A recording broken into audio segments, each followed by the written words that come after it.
Você em algum momento já indagou a razão de algumas versões em português constar a expressão estranha ou estranhas relacionado a línguas? Pois bem, eu quero responder a você esta sua indagação. Quando nós vamos para o texto bíblico, e eu de uma forma proposital peguei essa versão, vamos ver, por exemplo, que no versículo 2 aparece o termo estranha no singular, porque está fazendo concordância com língua que está no grego koine desta maneira.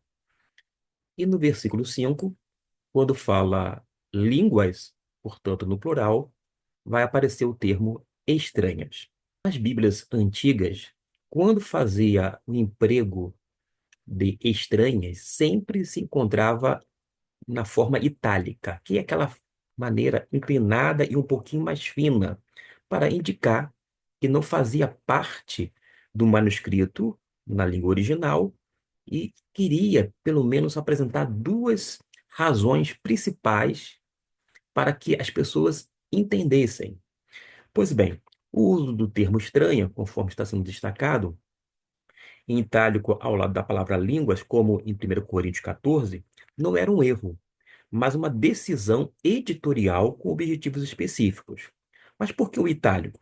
Bom, nas traduções clássicas, o itálico era usado para indicar uma palavra de suprimento, mostrando que não fazia parte dos manuscritos eh, na língua original. Mas os tradutores, eles inseriram palavras que não estavam literalmente no manuscrito grego original, mas que eles acreditavam ser necessários para que a frase fizesse sentido na língua destino, no nosso caso, a língua portuguesa. E quando a gente pensa nisto, a gente precisa se reportar ao texto nas línguas originais, porque no grego aparece apenas a palavra glossa, que é traduzido como língua. Já o tradutor, ele acrescentava esse termo que está em destaque, estranha, para ajudar o leitor. Com o passar do tempo, virou uma grande confusão e tem uma outra semântica, razão de um outro vídeo sobre o mesmo assunto. Mas qual era a intenção dos tradutores? Ao colocar línguas estranhas, os tradutores queriam transmitir duas ideias principais. A primeira, língua não conhecida, porque o termo estranha no português antigo, significava estrangeira ou desconhecida para quem ouvia. Eles queriam enfatizar que o que estava sendo falado não era a língua materna daquela congregação. A outra questão é que era uma distinção de idiomas locais. Eles queriam diferenciar o uso do dom de línguas, que exigia a interpretação da fala comum em grego ou aramaico, que todos entendiam. Quando surgiu esse emprego? Essa prática se tornou muito comum a partir do século 17 e 18. Na versão inglesa chamada King James, de 1611, foi onde o termo língua desconhecida se popularizou. Já na Almeida, na nossa versão portuguesa, nós temos os revisores posteriormente, eles acabaram seguindo essa tradição de colocar e mantiveram o termo estranhas para clarificar o texto de Paulo aos Coríntios. Qual o sentido teológico por trás da escolha dos tradutores que foram mantidas pelos revisores?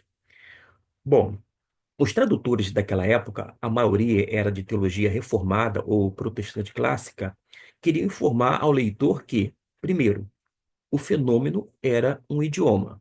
Segundo, sem a interpretação, aquela língua não passava informação.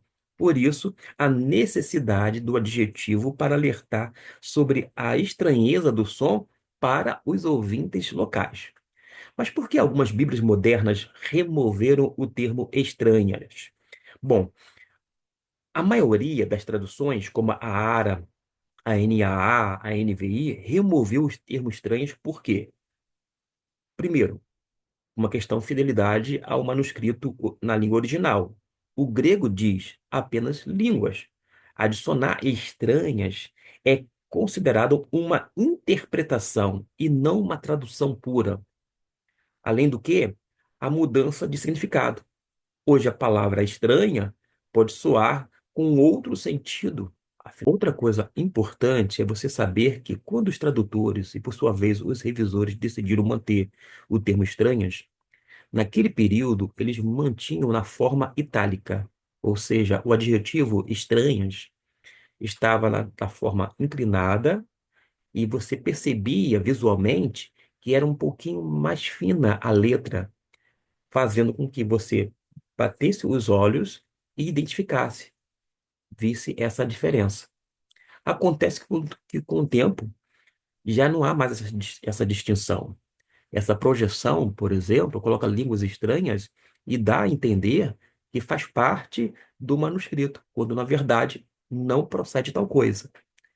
Chegou a um ponto que as pessoas falam sobre o dom de línguas estranhas. O que causa estranheza é que as traduções do século XVII, XVIII, que fizeram o emprego do adjetivo estranhas, não tinha a mesma conotação. Com o passar dos anos, ganhou um outro significado. Aí a gente precisa trabalhar analisando esta mutação para que a gente venha se ater não ao que está sendo dito, mas, sobretudo, aquilo que realmente diz a palavra de Deus.